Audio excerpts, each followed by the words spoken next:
to think about your best interests tonight. What I heard myself saying is, in the prayer and offering the holy instant, said something like, we invite and invoke your love to guide us now, and may this time serve your plan and your purpose. And what I heard in my head was, may this time serve your plan for our well-being, right? And what's in our best interest. Asking God. But the truth is, and the Course tells us, it's so incredible, is that we have been operating as individuals who believe that we know what is in our own best interest. We have been operating, and he says it here, by perception, that we look out from our past, from our learning, from our opinions and views of the world. And we decide based on that what's good for us. And he says here, I just want to read this. He says, what you do is determined by your perception of a situation, and that perception is wrong. He just says it flat out. He doesn't mince words. He's not sweet or kind. I kind of try to go around things a little and stir things a little until I come to the center. He comes straight out and says, that perception is wrong. Your perception is wrong. In no situation which arises do you realize the outcome that would make you happy. No situation do you know what would make you happy. I have to pause for a minute and ask you to think about, just reflect for a moment on what it is in this moment that you think would make you happy. Ice cream. Okay. Ice I cream. was thinking that too. What else? What else do you think would make you happy? Caramel sauce. What is it? Caramel sauce. Oh, with caramel sauce. Of course. I don't get even eat tonight. Whatever it is, and chances are we've all shared many of the same things. Like ice cream is like big for all of us, but so is having the right job, having power, having fame, having, some sort of prestige, having beauty or certain kinds of looks, having money, having possessions, having the right boyfriend, being in a relationship, having your dog say hello to you when you come in and not bark at you. I mean, we all kind of have these ideas or this. It's really a shared perception of what makes me happy. And we live our life. Could you wait till I'm done, please, Nico? Thank you. We live our life in pursuit of these goals, right? If I only lose 10 pounds, I'm gonna be happy, right? If I only can save enough money to get the outing, I'm gonna be happy. And he asks us to look at it. It's really fantastic because he asks us to look at all of these unresolved situations in our lives. I don't have the boyfriend. I still have the 10 pounds on me. I'm having a retreat and I don't have a clue what to say. I have a boyfriend and I don't know if I want him or I don't want him. right? My mother has Alzheimer's. I got to think about that situation. And many said, what do you want? What are the unresolved situations in your life? And then he asks us, in a sense, to think about the outcome. Uncover the outcome that you want. And so Richard and I did this little exercise. I took my journal and I made a list of all the unresolved situations, and then right next to it, what are the outcomes that I'd like to see in this situation involving my mother?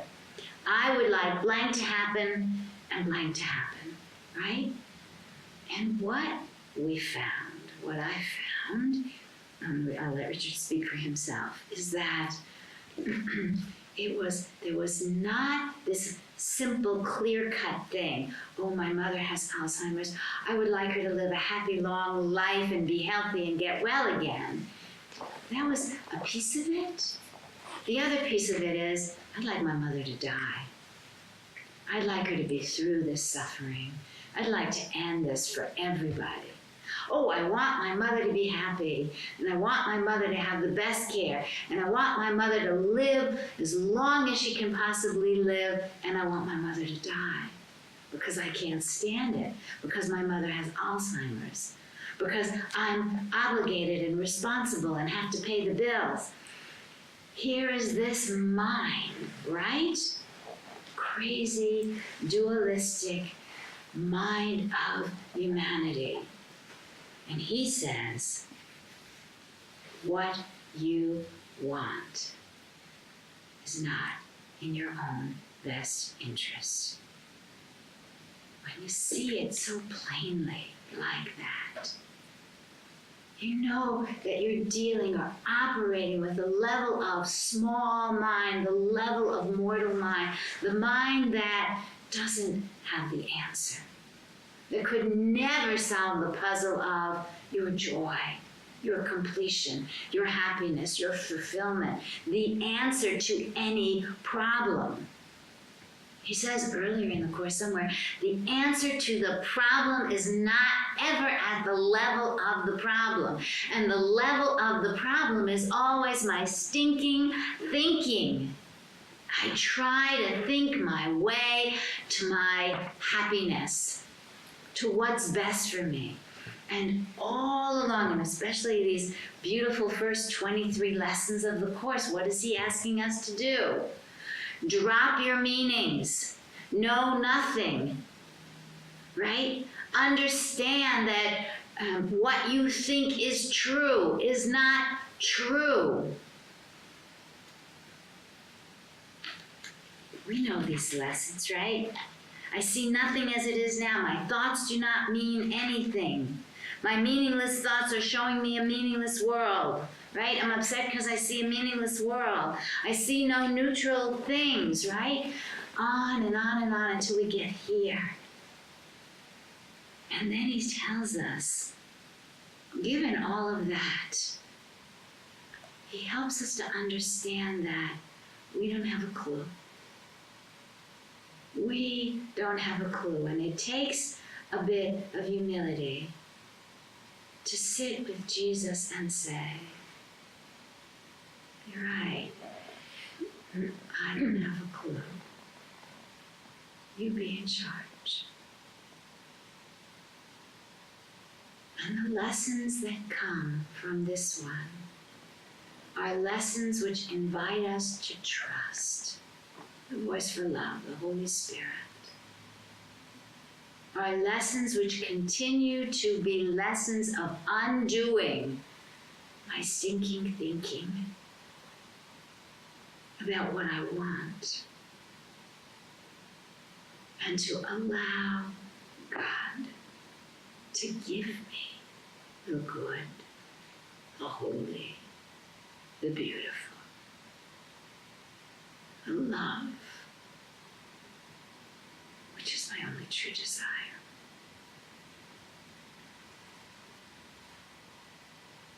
I do not perceive my own best interest. I gotta ask you, if you do this, and I hope that you're doing it in your head right now, you're thinking of that unresolved situation, and you're thinking of all the outcomes, all the things you'd like to see happen there. And you're noticing how unruly your mind is, how duplicitous your mind is, how polar it is, how neurotic it is, how you really don't know. And then, could we have the humility to say, if I don't have a clue about my own best interests, how the heck am I going to talk to somebody else, advise somebody else, try to tell somebody else, even think about what could be in somebody else's best interest? What a joke.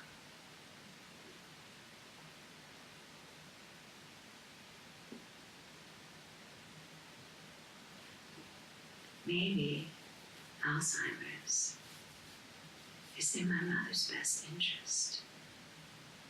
Maybe death is. Maybe none of that is.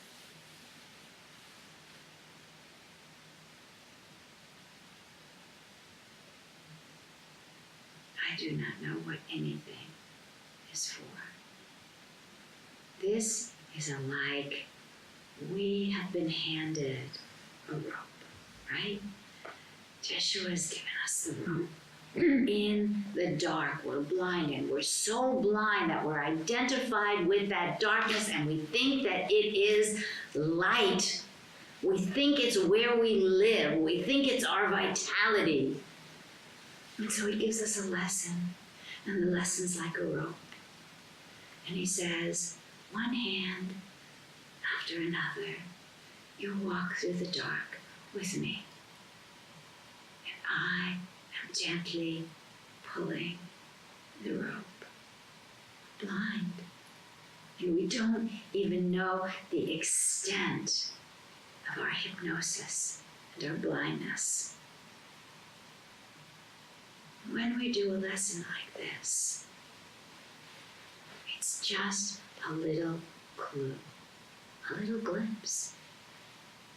And how hard is it for us to do it 5 times a day? How hard is it for us to discipline our minds to sit down with this and actually write it out? Look deeply.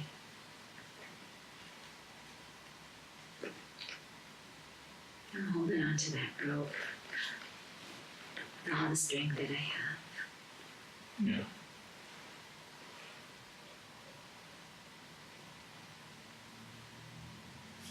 I do not perceive my own best interests. I certainly don't perceive yours.